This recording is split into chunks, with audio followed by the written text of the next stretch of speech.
Hey everyone, it's Dr. Bryce Gates again. So I had an interesting question from a patient today, probably a more common question is, hey doc, so I know you recommended I get a deep cleaning. Can I just get a regular cleaning?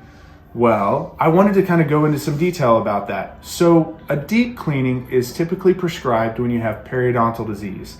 Periodontal disease is actually one of the most prevalent diseases across humanity. About 1 out of every 2 people has periodontal disease.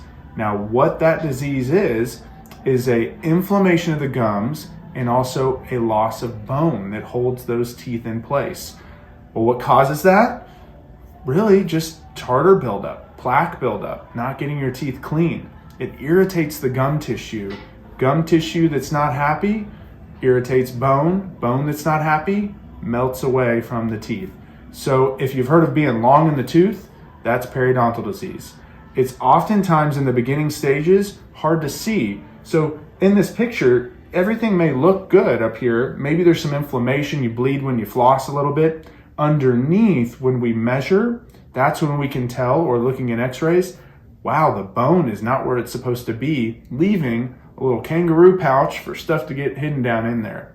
One thing that I tell my patients is, whenever I was in college, I moved from my apartment every year because I would start to look at my bathroom as a bachelor and go, man, I cannot clean this. I just got to start over. Well, in our mouths, sometimes we get in that same situation. However, we're stuck with our mouths. So one thing I will tell you is once you get your teeth cleaned, whether it be a deep cleaning or not, it's a lot easier to keep up every 3 months to 6 months with maintaining it. It's kind of like using a sponge versus waiting a couple years like I had done and thinking only thing that's going to get this hard water buildup off is steel wool. So hope that helps. Take care, guys. Bye-bye.